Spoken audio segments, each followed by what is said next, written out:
Hello student, welcome to all classes. तो class 9 क्या हाल चाल आप सबके? सब बढ़िया। तो आज हम लोग करने वाले क्लास 9 की गणित मंजरी, है ना। बहुत से स्टूडेंट्स कह रहे थे मेरे से कि सर आप क्लास 9 की गणित करा दीजिए, चैप्टर नंबर 3 करा दीजिए, ठीक है। इसलिए मैं चैप्टर 3 लेकर आया हूँ, ठीक है। तो आज हम लोग करने वाले क्लास 9 गणित मंजरी पार्ट 3, पार्ट 3। और चैप्टर का नाम क्या है? संख्याओं की दुनिया। कैसी दुनिया? संख्याओं की, ठीक है। मतलब दुनिया संख्याओं की है तो संख्या के बारे में जानना ही पड़ेगा आपको, है ना। अब चाहे संख्या प्राकृतिक हो, चाहे पूर्ण हो, चाहे पूर्णांक हो, चाहे अभाज्य हो, चाहे भाज्य संख्या, सबके बारे में आज जानेंगे, ठीक है, इस वीडियो में। क्यों? आपका चैप्टर भी क्या है? संख्याओं की दुनिया, ठीक है।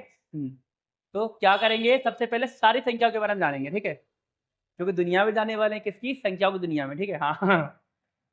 चलो, आज मैं आपको संख्या की दुनिया की सैर कराता हूँ, ठीक है। करोगे मेरे साथ सैर? आ जाइए। कब? हम्म, सबसे पहले क्या आता है इस दुनिया में? सबसे पहले इस दुनिया में आता है प्राकृतिक संख्याएं। क्या? प्राकृतिक संख्याएं। पता होगा, पढ़ा होगा आपने। चलो एक बार और पढ़ लेते हैं। प्राकृतिक संख्याएं वे धनात्मक संख्याएं होती हैं जो एक से शुरू होती हैं और अनंत तक जाती हैं, ठीक है। हाँ, ये इसकी डेफिनेशन है, परिभाषा पढ़ लेना, ठीक है। हाँ, जैसे क्या है? एग्जांपल क्या? 1 2 3 4 5 6 7 8 9 10 11 12 एक्सेट्रा। कहाँ तक जाएंगी? अनंत तक। अच्छा, अनंत किसे कहते हैं? अनंत का मतलब होता है जिसकी आप तुलना भी नहीं कर सकते, सोच भी नहीं सकते, इतने इतने बड़े नंबर्स आएंगे। मतलब जिसे आप काउंट नहीं कर सकते, गिन ही नहीं सकते, ठीक है। अनंत अनंत तक जाएंगे, ठीक है। अच्छा, इसका प्रतीक क्या होता है? प्राकृतिक संख्या को कैपिटल एन प्रतीक से दर्शाया जाता है। इतनी बात समझ में आई? प्राकृतिक संख्याएं क्या होती हैं वो पढ़ ली। नेक्स्ट टॉपिक क्या है हमारा? नेक्स्ट है पूर्ण संख्याएं। पूर्ण संख्या किसे कहते हैं? अच्छा, पूर्ण संख्याएं भी क्या होती हैं? सारी की सारी धनात्मक होती हैं और जीरो से स्टार्ट होती हैं, ठीक है। पूर्ण संख्याएं वे संख्याएं हैं जो जीरो से शुरू होकर अनंत तक जाती हैं, ठीक है। मतलब जीरो से आपको ये यहाँ याद रखना है, ध्यान रखना है कि जो पूर्ण संख्याएं हैं कहाँ से? जीरो से स्टार्ट होती हैं और अनंत तक जाती हैं, ठीक है। और इन्हें मुख्य रूप से डब्लू प्रतीक से दर्शाया जाता है, ठीक है। तो ये बताइए पहले आपको, मेरे साथ जो आप दुनिया में आए हो, संख्या की दुनिया में आए हो, कैसी सैर करा रहा हूँ ना मैं आपको, तो अच्छा लग रहा है इस दुनिया में, है ना। हाँ, जब अच्छा लग ही रहा है, अच्छा लग ही रहा है तो फटाफट क्या करें, आप इस वीडियो को अपने क्लास 9 के ग्रुप में शेयर जरूर कर दें, है ना। ताकि आपके दोस्त, आपके क्लासमेट भी इस दुनिया का मजा ले सकें। क्या करना है आपको? इस वीडियो को शेयर करना है क्लास 9 में। नेक्स्ट क्या है? पूर्णांक। पूर्णांक किसे कहते हैं? पूर्णांक संख्या वे पूर्ण संख्याएं हैं। कैसी? पूर्ण, ठीक है। पूर्ण संख्या क्या? जीरो, मतलब आप ये कह सकते हो पूर्णांक में धनात्मक संख्याएं भी होती हैं, ऋणात्मक भी होती है, जीरो भी होता है, ठीक है। ये इसकी परिभाषा पढ़ लेना, ठीक है। ये धनात्मक, ऋणात्मक या शून्य हो सकती हैं। उदाहरण लें, जीरो। जीरो, जीरो के दाईं ओर चलेंगे, जीरो के दाईं ओर चलो, comma 1, comma 2, comma 3, comma 4, comma dash dash dash, मतलब कहाँ तक? अनंत तक जाएगा, ठीक है। ऐसी जीरो के बाईं ओर चलो तो क्या? कॉमा, जब भी जीरो के बाईं ओर चलते हैं तो ऋणात्मक संख्या मिलती है, मतलब माइनस की संख्या मिलेंगी, ठीक है। माइनस का 1, माइनस का 2, है ना, कॉमा माइनस का 3, कॉमा माइनस का 4, डैश डैश डैश, मतलब यहाँ भी अनंत तक। तो आप कह सकते हो पूर्णांक क्या होते हैं? वे संख्याएं होती हैं जो, मतलब आप ऐसे बोलो कि पूर्णांक में धनात्मक संख्याएं भी होती हैं, ऋणात्मक संख्याएं भी होती हैं और जीरो भी होता है ना। क्या होता क्या नहीं है इसमें? दशमलव नहीं होता है, दशमलव नहीं होता है, एक भिन्न नहीं होता है, ठीक है। पूरी पूरी संख्याएं होती हैं, 1 2 3 4 5, जीरो, -4, -15, माइनस का 50, सही है। ये होते हैं पूर्णांक। इतनी बात ठीक है। नेक्स्ट है हमारा अभाज्य संख्याएं। अच्छा, जितना मैं करा रहा हूँ ये संख्या की दुनिया, ये आपके सिलेबस में है, ये मत सोचना आउट ऑफ सिलेबस है। सारा सिलेबस है क्लास 9 का, चैप्टर नंबर 3 का, ठीक है। गणित मंजरी, है ना। अभी देखना है जो मैं करा रहा हूँ इसका यूज आगे क्वेश्चन में होगा। अभी हम करेंगे एक्सरसाइज 1.3, उसमें इसका प्रयोग होगा, ठीक है, यूज होगा। अभाज्य संख्या क्या होती है? कोई भी संख्या अभाज्य संख्या होती है जो एक या खुद से विभाजित होती है।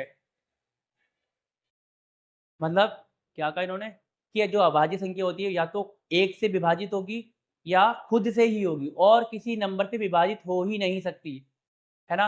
अगर ऐसी संख्या है तो अभाज्य संख्या है।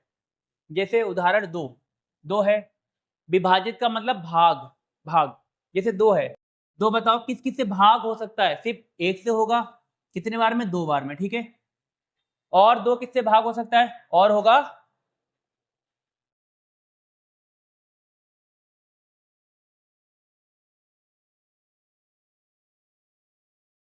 और 2 को किससे भाग करो? 2 से, कितने बार में? 1 बार में। अब 2 है, 2 या तो 1 से भाग हो रहा है या 2 से भाग हो रहा है और किसी से भाग हो ही नहीं सकता, तो 2 क्या है? एक अभाज्य संख्या है। और उदाहरण लें, 2 तो ले लिया, चलो नेक्स्ट पेज पे चलते हैं, है ना? अब 3, 3 लो, 3, 3 भाग करना किस-किस से भाग हो सकता है, विभाजित हो सकता है? देखो 1 से तो जितनी संख्याएँ होती हैं सारी 1 से विभाजित हो जाती हैं, ठीक है? 1 से होगा कितनी बार में? 3 बार में, लो कर दिया। अब किससे और किससे होगा? और होगा 3 से और किसी से होगा भाग? नहीं होगा, ठीक है? और 5 तो 3 क्या है? 3 भी एक अभाज्य संख्या है। 5 या तो 1 से भाग होगा तो 5 बार में या 5 से भाग होगा 1 बार में। तो 5 भी क्या है? 5 भी एक अभाज्य संख्या है, ठीक है? 5 और क्या है? 7, 7 भी एक भाज्य संख्या है, 7, ठीक है? अब 7 के बाद 8 अब चलो और देखें, 7 के बाद 8 आता है। अब बताना 8 क्या 8 एक अभाज्य संख्या है? ठीक है? अब बताओ 8 किस-किस नंबर से भाग हो सकता है? किस-किस नंबर से विभाजित हो सकता है? देखो 8 1 से विभाजित हो रहा है कितने बार में? 8 बार में, ठीक है? 8 2 से विभाजित हो रहा है कितने बार में? 4 बार में। 8 4 से विभाजित हो रहा है, भाग हो रहा है कितनी बार में? 2 बार में। 8 8 से भी भाग हो रहा है कितने बार में? 1 बार में। जबकि उन्होंने अभी हमने ऊपर परिभाषा पढ़ी है, अभाज्य संख्या वो होती हैं जो सिर्फ़ सिर्फ़ और सिर्फ़ या तो 1 से भाग होंगी या खुद से ही इटसेल्फ स्वयं से भाग होंगी, ठीक है? तो सिर्फ़ वही संख्याएँ अभाज्य संख्या होती हैं। मतलब 8 देखो, 8 4 से भाग हो देखो 2 से भी भाग हो रहा है, 4 से विभाजित हो रहा है, तो मतलब ये 8 अभाज्य संख्या नहीं है। सही है? अच्छा 8 अभाज्य संख्या नहीं है तो कौन-सी संख्या है? 8 है भाज्य संख्या। कौन-सी संख्या? भाज्य। जो संख्या अभाज्य नहीं होती है वो कौन-सी होती है? भाज्य संख्या होती है, ठीक है? ऐसे आप 4 बताओ, 4 बताओ क्या 4 एक अभाज्य संख्या है या नहीं है? नहीं है। 4 एक अभाज्य संख्या नहीं है। क्यों नहीं है? क्योंकि 4 1 से विभाजित हो रहा है 4 बार में, है ना? 4 किससे? 4 2 से भी विभाजित हो रहा है। किससे? 4 2 से भी डिवाइड होता है, विभाजित होता है 2 बार में। 4 4 से तो होगा ही होगा, ठीक है? तो ये 2 आ रहा है ना, ये नहीं होना चाहिए, ठीक है?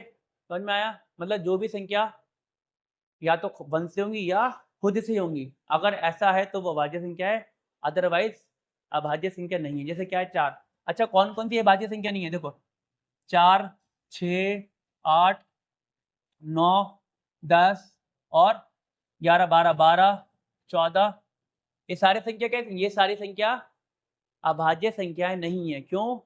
ये 1 से भी होती है डिवाइड, खुद से भी होती हैं और किसी और नंबर से भी विभाजित होती है, ठीक है? इसलिए ये अभाज्य संख्या नहीं है, ठीक है? ये बात समझ में आई? अभाज्य संख्या किसे कहते हैं? हुँ। मैंने आपको बहुत क्लियरली समझा दिया। फिर आप तो कौन-कौन सी होंगी अभाज्य संख्या? 2, 3, 5, 7, 11, 13, 17, 19 भी होगी, ठीक है? 17, 19 और 23, 29, 31 ठीक है? ये सारी क्या है? अभाज्य संख्या इतनी है ना? चलो नेक्स्ट करें। अब आता है भाज्य संख्या किसे कहते हैं? भाज्य संख्या एक से बड़ी धनात्मक पूर्णांक पूर्णांक संख्याएँ होती हैं, जिनके 2 या 2 से अधिक गुणनखंड होते हैं, है ना? 2 या 2 से अधिक गुणनखंड। गुणनखंड कह लो, चाहे यह बोलो कि 2 या 2 2 या 2 से ज़्यादा संख्याओं से विभाजित होती हैं। जैसे 4 है, 4 तो समझा दिया, 6 करते हैं 6, 6 है। अब 6 किस-किस से विभाजित हो रहा है? किससे हो रहा है? 1 से हो रहा है, 1 से हो गया कितने बार में? 6 बार में। और 6 किससे विभाजित होगा? 6 होगा 2 से, कितने बार में? 3 बार में, ठीक है। और 6 किससे विभाजित होगा? 6 होगा 3 से, कितने बार में? 2 बार में। और 6 किससे विभाजित होगा? 6 से 1 बार में। देखा 6 कितने नंबर से विभाजित हो रहा है? कितने नंबर, कितनी संख्याओं से विभाजित हो रहा है? 1 से हो रहा है, 2 से हो रहा है, 3 से हो रहा है, 6 से भी हो रहा है। तो इसलिए क्या है, ये एक भाज्य संख्या है, अभाज्य संख्या नहीं है ना? अगर अभाज्य संख्या होता तो क्या होता? या तो 1 से डिवाइड होते या 6 से होता। 2 से 2 से या 3 से विभाजित नहीं होता, ठीक है? इसलिए क्या है, ये अभाज्य संख्या नहीं, क्या है? अभाज्य संख्या नहीं, क्या है? भाज्य संख्या है। इतनी बात ठीक है? ये सारे भाज्य संख्या के उदाहरण कौन से हैं? 4 4 6 8 4 6 8 10 9 10 12 14 सारे के सारे क्या है? ये सारी भाज्य संख्या है, ठीक है ना? अभी आ गई प्रश्नावली 3.1। कौन सी आ गई? 3.1, जो आपका तीसरा चैप्टर है, उसकी पहली प्रश्नावली 3.1, ठीक है। चलो क्वेश्चन पढ़ो, क्या क्वेश्चन है? हम्म कह रहा लोथल बंदरगाह शहर में एक व्यापारी मसालों की बोरियों, चाहे बोरिया बोलो चाहे थैलो बोलो, ठीक है, थैले बोलो चाहे बोरिया, बोरियों के बदले तांबे की ईंटें ले रहा है। मतलब भाई बताओ क्या कर रहा है? मसालों की बोरियां दे रहा है, तांबे की ईंटें ले रहा है, अदला बदली कर रहा है, ठीक है। मसालों की बोरियों के बदले तांबे की ईंटें ले रहा है ना? अच्छा क्या है? हम्म, उसे मसालों की हर 2 बोरियों के बदले 15 ईंटें मिलती है। मतलब 2 बोरियां मसाले की देता है, उसके बदले 15 ईंटें उसे मिलती हैं, ठीक है। हाँ, यदि वे मसालों की 12 बोरियां बाजार में लाता है तो उसके पास तांबे की कितनी ईंटें होंगी? अगर इस टाइप का कभी भी आपके पास क्वेश्चन आए तो उसे सॉल्व कैसे करते हैं? सबसे पहले देखो क्या दे रखा है, ये दे रखा है, क्या दे रखा है? 2 बोरियों के बदले 15 ईंटें, यानी को 2 बोरियों,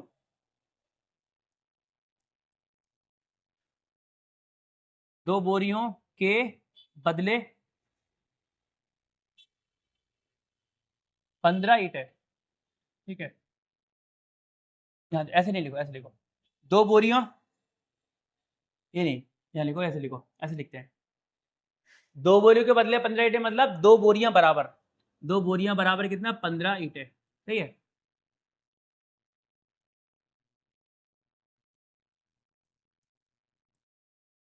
हम हैं मैथमेटिशियन, तो हम ऐसे लिखेंगे गणित की परिभाषा में। क्या दिया है? दिया है 2 बोरियां बराबर, 2 बोरियों बराबर, 2 बोरियां बराबर, 2 बोरियां बराबर, ठीक है। 2 बोरियां बराबर 15 ईंटें, ठीक है। अच्छा कभी भी ऐसा क्वेश्चन आया तो कहाँ से एक की वैल्यू फाइंड करते हैं? किसकी? एक। 2 बोरियां बराबर 15 है तो हम क्या करेंगे? एक बोरी की वैल्यू फाइंड करेंगे, एक बोरी का मान याद करेंगे कि एक बोरी पे कितने ईंटें हैं, है ना? तो हम क्या फाइंड करने वाले हैं? एक बोरी। 2 बोरियां बराबर 15 ईंटें हैं, यहां से क्या फाइंड करेंगे? एक बोरी की कीमत फाइंड करेंगे, ठीक है। तो देखो 2 है, 2 को आप देखो 2 है, 2 को हम क्या करें? 2 को वहां फेंकेंगे, क्या फेंकेंगे? 2 को वहां फेंक दे, वहां फेंको। जब 2 को आप वहां फेंकोगे, देखो 2 मल्टीप्लाई हो रहा है, ठीक है। मल्टीप्लाई वाला जब 2 वहां जाएगा डिवाइड होगा, ठीक है ना? 2 को वहां फेंकेंगे तो 15 के नीचे जाएगा, तो यहाँ पे 2 चला गया, तो यहाँ पे एक बोरी बचेगा, ठीक है। एक भाई, जहां कुछ नहीं होता वो 1 तो होता ही है, ठीक है। हमने 2 को वहां फेंक दिया तो यहाँ क्या? एक बोरी बचा। एक बोरी बराबर कितना आ गया?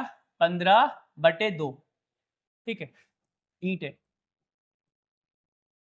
ठीक है।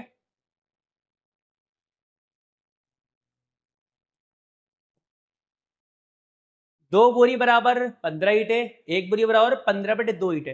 अच्छा ये समझ में नहीं आया, कोई दिक्कत नहीं, मैं आपको दूसरे तरीके से समझाता हूँ। एक तरीका हमारे पास और है, देखो मैं यहाँ करता हूँ, देखो 2 बोरियां, बताना 2 बोरियां बराबर कितना है? 15 ईंटे है, हाँ 15 ईंटे हैं, ठीक है, लिख दिया, ठीक है। अब 2 है, 2 में आप जैसे 2 है, 2 बराबर 2 गुणा 1 कर सकते हो, हाँ कर सकते हैं, 1 से मल्टीप्लाई कर सकते हैं, आएगा 2। मैंने क्या करा? 1 इंटू 2 कर दिया, 1 इंटू यहाँ 1 से मल्टीप्लाई कर दिए, ठीक है। 1 इंटू 2 बोरियां, बोरियां बराबर क्या हो गया? 15 ईंटें, ठीक है, 15 ईंटें, है ना? अब मैं देखो 1 और 2 मल्टीप्लाई हो रहा है और 2 को वहां फेंकूंगा, क्यों? क्योंकि मुझे एक बोरी की वैल्यू फाइंड करनी है, तो 2 को तो वहां फेंक दिया पड़ेगा ना। LHS RHS, कभी भी LHS का नंबर अगर मल्टीप्लाई में RHS में जाता है वहां पे भाग में हो जाता है, ठीक है। तो 2 जाएगा वहां पे 15 के नीचे आएगा, तो यहाँ पे बचेगा एक बोरी बराबर कितना आ गया? 15/2 ईंटें, ठीक है। ऐसे करो चाहे ऐसे करो, कोई दिक्कत नहीं, ठीक है। अब हमें कितने की वैल्यू फाइंड करनी है? यहाँ देखो, अब दोबारा क्वेश्चन पे आओ। कह रहा तो यदि वे मसालों की 12 बोरियां बाजार में लाता है तो उसके पास तांबे की कितनी ईंटें होंगी? 12, ठीक है। हमने एक की वैल्यू फाइंड करी, अब 12 बोरियों की वैल्यू फाइंड करनी, मतलब 12 बोरियों बराबर कितना होगा? तो क्या करेंगे? 12, ठीक है। तो 12 से यहां भी गुणा कर दो, 12 से यहां भी कर दो, ठीक है ना। देखो एक बोरी बराबर 15/2, एक बोरी बराबर 15/2, तो 12 बोरी बराबर क्या होगा? 12 गुणा 1, ठीक है। यहां भी 12 से गुणा करो, वहां भी बराबर 12 गुणा 15/2, सही ईंटें, है ना, सही है। अब 12 की गुणा 1 से करो, 12 ही कम 12 ही तो आएगा, ठीक है। हाँ 12 ही आ गया, यहाँ लिखो 12 बोरी। अब देखो 12 बोरी का मान आ गया बराबर, देखो ये है कट जाएगा, इससे कटेगा 6 बार में, 2 छंग 12 कट गया, कितना आया? 6 गुणा 15 ईंटें, ठीक है। 12 बोरी बराबर बताना 15 छक्का कितना होता है? 90, 90, ये हो गया आंसर आपका। तो बताना 12 बोरी में से कितनी ईंटें मिलेंगी? 90 ईंटें मिलेंगी, समझ में आया? कोई डाउट? अगर आपको डाउट हो, ठीक है, तो आप कमेंट करके पूछ सकते हो। और यदि आपको क्लास 9 का कोई और चैप्टर भी चाहिए तो आप कमेंट्स करके मुझे बता सकते हो कि सर इस चैप्टर पे हमें वीडियो लाओ, इसका पार्ट बना दो, मैं ले आऊँगा, ठीक है ना। और जितने भी स्टूडेंट्स हमारे ऑनलाइन क्लासेस पे न्यू हैं, ठीक है, तो देखो कहना नहीं पड़े, आप सब्सक्राइब कर लिया करो, फ़ायदा आपका ही है। क्लास 9 का मैं पूरा आपको सिलेबस कराऊंगा इसी ऑनलाइन क्लासेस चैनल पे, ठीक है। सारी आपकी पेपर की तैयारी कराऊंगा। अच्छा देखना जब आपके मिड टर्म आएंगे, फाइनल टर्म आएंगे, जितने में क्वेश्चंस लेकर आऊंगा, जितने में क्वेश्चन आते हैं बहुत सिलेक्टिव होते हैं, सारे क्वेश्चन बहुत मतलब 95% क्वेश्चन मेरे पेपर में आते हैं, ठीक है। ये हो गया आपका आंसर, ठीक है। 12 बोरी बराबर 90 ईंट है, ठीक है। नेक्स्ट क्वेश्चन करें, चलो नेक्स्ट क्वेश्चन करो। नेक्स्ट क्वेश्चन है क्वेश्चन नंबर 2, पढ़ो एक बार, ठीक है, एक बार पढ़ो, मैं भी आया हूँ, पढ़ो क्या कह रहा है क्वेश्चन में।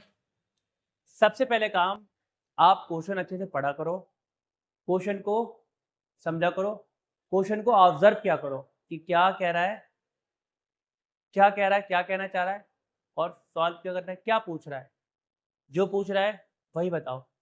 ऐसा नहीं है पूछ कुछ और रहा है, आप बताओ कुछ और रहे हो, आप भी कहो यार आंसर तो मैं सही लिख कर आया हूँ, है ना। नंबर क्यों कम है? क्यों? उसने पूछा कुछ और था, आप कुछ और बता रहे हो, तो नंबर तो मिल कटेंगे ही ना। तो इसलिए सबसे पहले क्वेश्चन अच्छे से पढ़ो, उसे ऑब्जर्व करो, ठीक है, उसके बाद सॉल्व करो। चलो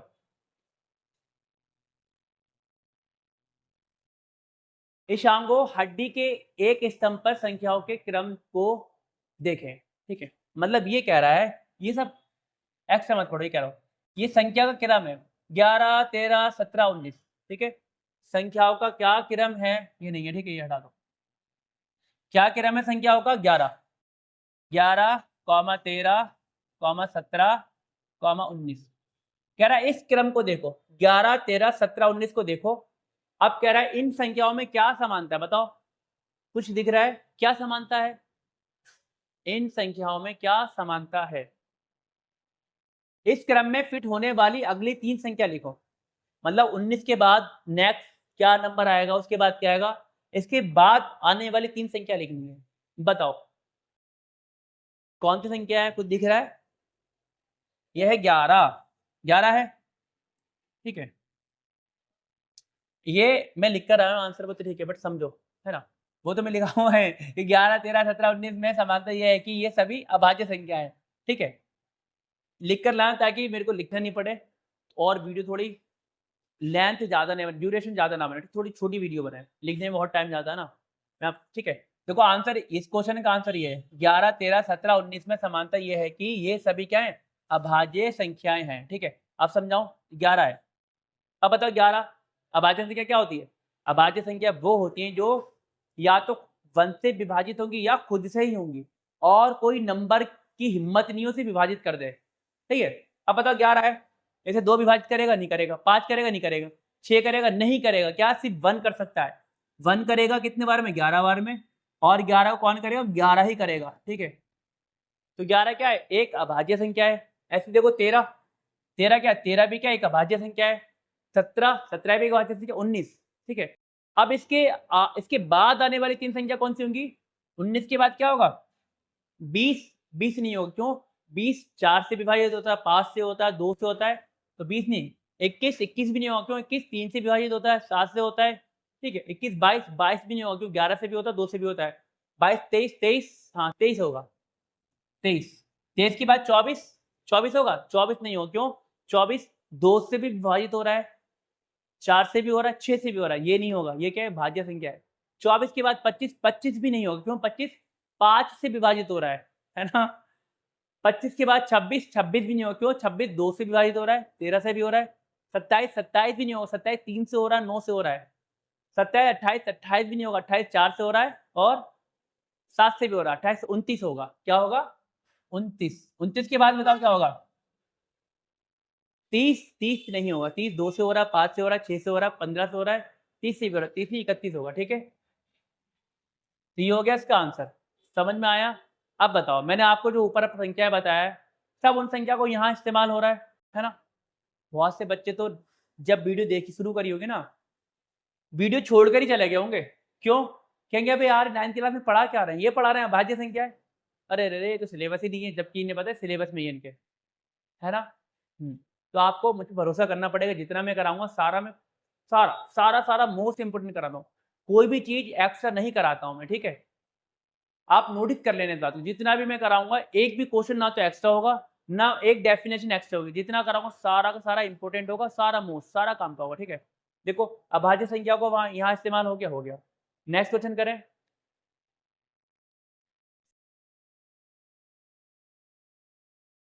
ये 3.1 का क्वेश्चन नंबर 3 क्या पढ़ना एक बार। कह रहा हम जानते हैं कि प्राकृतिक संख्या है। देखो आ गया प्राकृतिक संख्या है।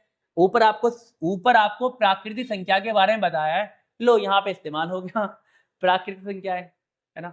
हाँ, तो कह रहा है हम जानते हैं कि प्राकृतिक संख्याएं योग के अंतर्गत संवरित होती हैं। अब ये संवरित क्या होता है? संवरित संवरित एक गुणधर्म होता है, एक प्रॉपर्टी होती है जो आपको पता होना चाहिए, जो मैं अगर आपको नहीं पता तो मैं आपको बताऊंगा। ठीक है, ठीक है। अब कह रहा हम जानते हैं कि प्राकृतिक संख्याएं योग के अंतर्गत संवरित होती हैं। ठीक है, अब संवरित का मतलब इन्होंने बताया, ये बताया क्या कहा है कि किन्हीं भी दो प्राकृतिक संख्याओं का योग हमेशा एक प्राकृतिक संख्या होता है। अगर ऐसा होता है तो वो संवरित है। ठीक है, जैसे मान लो एक प्राकृतिक संख्या 1 है, एक 2 है। ठीक है, एक प्राकृतिक संख्या 1 और एक 2, दोनों प्राकृतिक संख्या को जोड़ो, कितना आएगा? 3 आएगा। 3 आया तो 3 भी क्या एक प्राकृतिक संख्या है, यही होता है संवरित गुण। ठीक है, संवरित गुण योग के अंतर्गत आता है और गुणन के अंतर्गत भी आता है, घटाव के अंतर्गत भी आता है, भाग के अंतर्गत भी आता है। ये योग की बात कर रहा है। ठीक है, तो योग के अंतर्गत का संवरित का गुण क्या होता है? ये गुणधर्म होता है कि दो प्राकृतिक संख्या को जोड़ो, जोड़ने के बाद जो गुणनफल आएगा वो एक प्राकृतिक संख्या ही होगा। ठीक है, प्राकृतिक संख्या ही होना चाहिए। अगर ऐसा है तो वो संवरित है। ठीक है,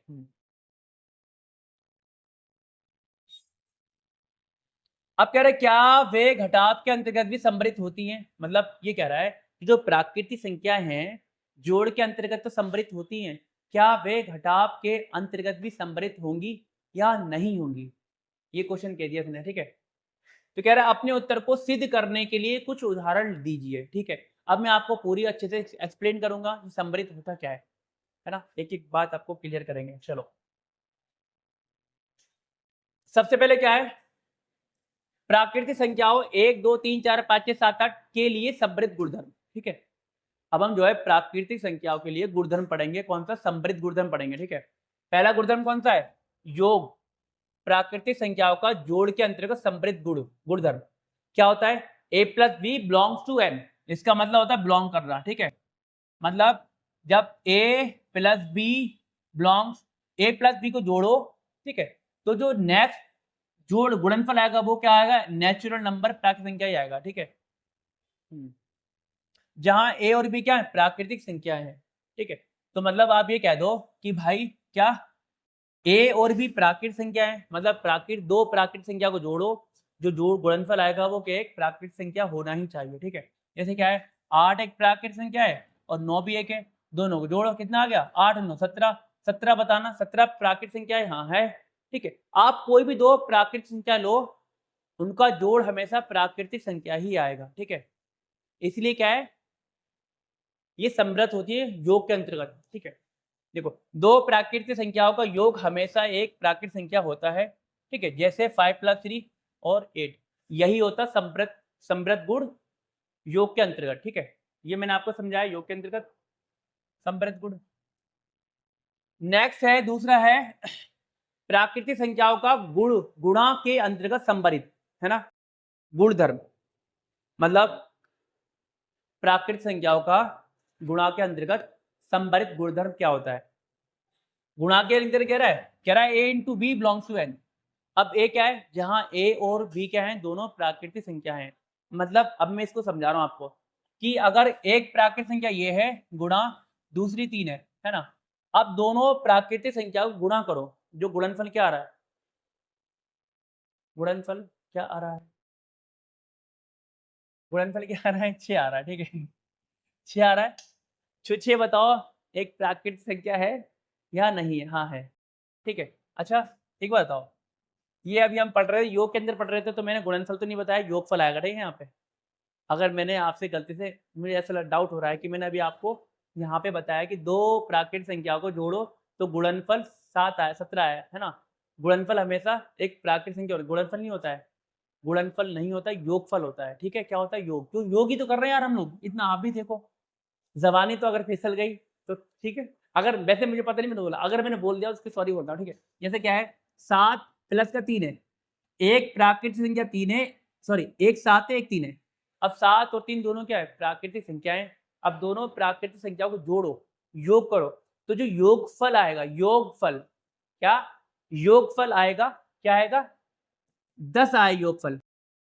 अब बताओ, ये 10 आया योगफल, ये एक प्राकृतिक संख्या है, हाँ है, ठीक है। मैंने आपको बताया योगफल होगा, गुणनफल यहाँ पे योगफल होता है, गुणनफल नहीं होता, ठीक है, योगफल, ठीक है। अब जब गुणा करेंगे तो गुणनफल आएगा, ठीक है। जैसे क्या है, दो प्राकृतिक संख्याओं को गुणा करो, 7 और 7, चलो 7 रहने दो, 5। देखो, एक प्राकृतिक संख्या 7 है और एक प्राकृतिक संख्या 5 है, दोनों प्राकृतिक संख्या को गुणा करो तो जो गुणनफल आएगा क्या आएगा? 35 आएगा, 35। तो बताओ, 35 एक प्राकृतिक संख्या है या नहीं? हाँ है, ठीक है। तो इसीलिए क्या है, इसीलिए क्या है, प्राकृतिक संख्याएं गुणा के अंतर्गत समृद्ध होती हैं, ठीक है। लिखा हुआ है, प्राकृतिक संख्याएं 1 2 3 गुणा के नियमों के अंतर्गत समृद्ध होती हैं, जिसका अर्थ है कि किन्हीं भी दो प्राकृतिक संख्याओं का गुणनफल हमेशा एक प्राकृतिक संख्या होता है। समझा दिया, ये परिभाषा भी दे दी और अच्छा क्लियर हो जाएगा, ठीक है। लिख लेना, याद कर लेना, मेमोराइज कर लेना, ठीक है। अगर कोई डाउट हो तो कमेंट्स कर देना और वीडियो को लाइक कर देना, है ना। तीसरा है प्राकृतिक संख्याओं का घटाव के अंतर्गत। अरे वाह, ये तो क्वेश्चन में पूछा था, घटाव। क्वेश्चन में घटाव के अंतर्गत पूछा है ना, मैं सारा करा रहा हूँ। मैं देखो, ऐसा नहीं है कि अगर क्वेश्चन है सिर्फ मैं क्वेश्चन आंसर नहीं कराता हूँ, मैं पूरा चैप्टर का निचोड़ करा देता हूँ, है ना। पूरा पूरा बिल्कुल बिल्कुल निचोड़ करा दूंगा, एक भी आपको डाउट नहीं होगा। क्यों? आपके पेपर में क्या आपका घटा का न पूछ ले, गुणा का पूछ ले, भाग का पूछ ले कि बताओ कि जो प्राकृतिक संख्या है भाग के अंतर्गत समृद्ध होती है नहीं होती है, तो मैं आपको सब पढ़ा दूंगा, ठीक है। सारा क्लियर कर दूंगा, कोई दिक्कत नहीं होगी आपको, ठीक है। अब क्या है, प्राकृतिक संख्याओं का घटाव के अंतर्गत संवरित गुणधर्म। ये क्या होता है कि अगर ये संवरित गुणधर्म संवरित होगा घटाव के अंदर, यदि प्राकृतिक संख्या है घटाव के अंतर्गत सम्मिलित होती हैं, तो दो प्राकृतिक संख्या को घटाओ और घटाने के बाद जो भी रिजल्ट आएगा वो अगर प्राकृतिक संख्या हुआ तब तो क्या है सम्मिलित होगी, अगर प्राकृतिक संख्या नहीं हुआ तो नहीं होगी। ठीक है, चलो a minus b belongs to n, अगर है तो ठीक है, a जहां a और b क्या है प्राकृतिक संख्या है। ठीक है, चलो घटाएं, घटाओ। जैसे क्या है मैंने 8 में से घटाया 4, है ना, 8 भी एक प्राकृतिक संख्या यहाँ है, 4 भी एक है यहाँ है। अब 8 में से 4 घटाना आएगा 4, तो बताना क्या 4 एक प्राकृतिक संख्या यहाँ है। चलो यहाँ तो ये फॉलो कर रहा है, और देखें 4 में से घटाना 8, अरे मैंने क्या कहा दो प्राकृतिक संख्याओं में से घटाओ ना। हाँ तो ये 4 भी प्राकृतिक संख्या है, 8 भी है, तो भाई दोनों प्राकृतिक संख्याओं को घटा तो कर रहा हूँ, तो 4 में से 8 घटाना, घटाओ कितना आया -4। अरे वाह, जब 4 में से 8 घटाओगे तो -4 आएगा। अब बताना जो -4 है ये एक प्राकृतिक संख्या है? नहीं, ये नहीं है, ये क्या है, ये एक पूर्णांक है ना। मैंने आपको शुरू में बताया प्राकृतिक संख्या क्या होती है, सारी की सारी धनात्मक होती है। ये क्या आ गया, ऋणात्मक आ गया, मतलब घटाव के अंतर्गत प्राकृतिक संख्या सम्मिलित नहीं होती हैं। और लोगे 1 में से घटाओ 50, चलो घटा दो, कितना आएगा -49, है ना। 2 में से घटाओ 10, कितना आएगा -8। अब बताओ ये जो आंसर रिजल्ट आ रहा है माइनस की संख्या है, हमने दो प्राकृतिक संख्याओं को आपस में घटाया, जो हमारा आंसर आया माइनस का आ रहा है ना, जो कि एक प्राकृतिक संख्या नहीं है। जबकि सम्मिलित का मतलब होता है अगर आप दो प्राकृतिक संख्या को जोड़ रहे हो तो योगफल हमेशा क्या आएगा, प्राकृतिक संख्या आ रहा है तब तो सम्मिलित है। अगर घटा रहे हो, घटाने के बाद अगर आपका घटाने के बाद जो आंसर आ रहा है अगर वो प्राकृतिक संख्या होगा, ऑलवेज हमेशा प्राकृतिक संख्या होना चाहिए, है ना। ऐसा नहीं आपने यहाँ घटाया यहाँ आ रहा है तो यहाँ पर होगा, यहाँ नहीं, ऐसा नहीं।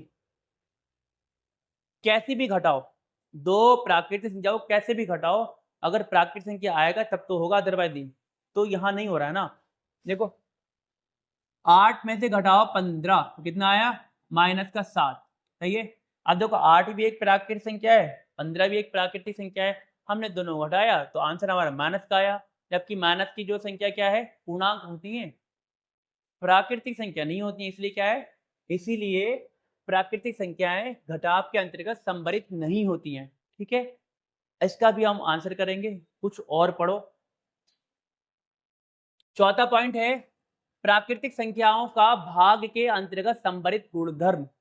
अब बताओ क्या प्राकृतिक संख्याएं भाग के अंदर सम्मिलित होती हैं या नहीं होती हैं? आप बताओ कमेंट्स करके, अगर आपको नॉलेज है थोड़ी बहुत। क्यों, हम लोग आए हैं संख्या की दुनिया में, है ना। तो इस दुनिया में सब क्या पढ़ेंगे, संख्याओं के बारे में पढ़ेंगे। भाग करना है, यह है डिवाइड का निशान। कहने का मतलब अगर प्राकृतिक संख्याएं भाग के अंदर सम्मिलित हैं तो कैसी भी प्राकृतिक संख्याओं को घटाओ, दोनों आपस सब्ट्रैक्ट करो, मतलब डिवाइड करो, भाग करो, भाग के अंतर्गत है ना। तो दो प्राकृतिक संख्याओं को भाग करने के बाद हमेशा क्या आएगा, प्राकृतिक संख्या आना चाहिए। अगर आता है तब तो है, अगर नहीं आता है तो नहीं होंगे। ठीक है, जैसे क्या है 8 बटे, देखो भाग करना है ना, देखो 8 ये रहा भाग का निशान, 4, 8 डिवाइड्स 4, इसका मतलब हो गया 8/4, मतलब 4 से 8 को भाग करो। देखो 8 भी एक प्राकृतिक संख्या है, 4 भी है, तो हमने क्या करा, भाग कर रहे हैं, भाग करो, कितना है 4 आया, 4 आया। अगर मैं इसको उलट दूं, है ना, 4/8 कर दूं अगर, सही है, ऐसा कर सकता हूँ, हाँ कर सकता हूँ। क्यों, उसने मुझसे प्राकृतिक संख्या कहा है ना, कि भाई दो प्राकृतिक संख्या को भाग करके देखो कि वो प्राकृतिक संख्या आ रहा है नहीं आ रहा है। मैं वही तो कर रहा हूँ, 4 भी प्राकृतिक संख्या है, 8 भी है।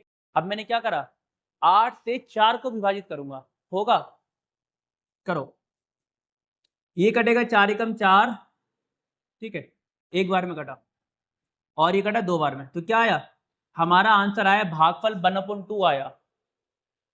अब 1/2 क्या हो गया, भिन्न आ गया, भिन्न प्राकृतिक संख्या नहीं है। जो भिन्न होती है वो प्राकृतिक संख्या नहीं होती है। ठीक है, ये भिन्न भी है और दशमलव भी है, सॉल्व करो दशमलव आ जाएगा। ठीक है, तो ये क्या है, तो आप कह सकते, देखो ना भाग करा बट प्राकृतिक संख्या आया ही नहीं।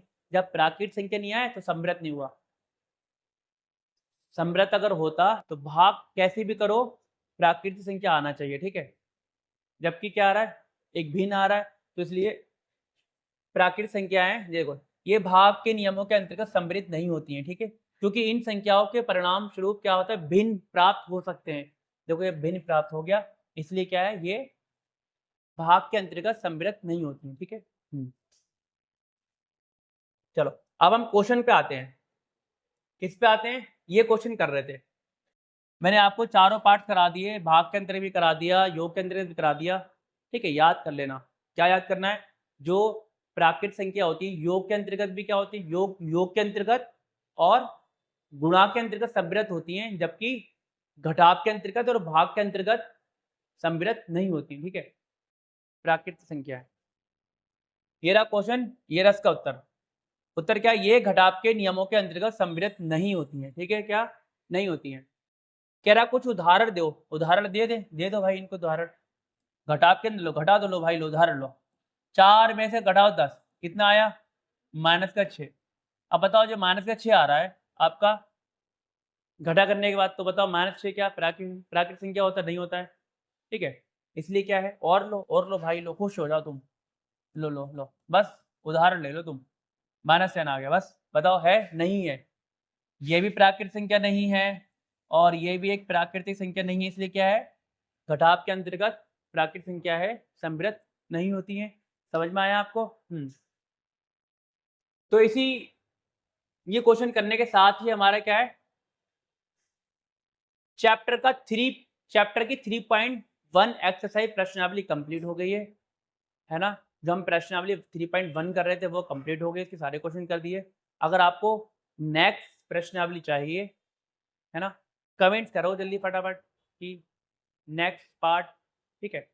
और हम नेक्स्ट प्रश्नावली बनाएंगे, वीडियो दूसरी वीडियो बनाएंगे पार्ट 2 में, नेक्स्ट वीडियो बनाएंगे, अगली वीडियो बनाएंगे, उसमें डालेंगे इसकी प्रश्नावली 3.2 है ना, और इसके आगे का सारा सिलेबस मटेरियल। क्या करना है आपको, इस वीडियो को लाइक करना है, शेयर करना है और सब्सक्राइब करना है हमारे ऑनलाइन क्लासेस को, ठीक है। और कमेंट्स करें अगर इसके आगे का आपको चाहिए, अगर आप चाहते हो कि चैप्टर 3 में चैप्टर 3 का की और वीडियोस लाऊं, कमेंट्स करो, ठीक है। कमेंट फॉर पार्ट 2, क्या करना है, पार्ट 2 लिखना है आपको कमेंट में। पार्ट 2 अगर पार्ट 2 लिखोगे तब तो मैं वीडियो बनाऊंगा। और एक बात और, अगर जब ये वीडियो मेरी कम से कम 200 व्यूज़ पार करेगी तब मैं नेक्स्ट वीडियो बनाऊंगा, अदरवाइज नहीं बनाऊंगा, ठीक है।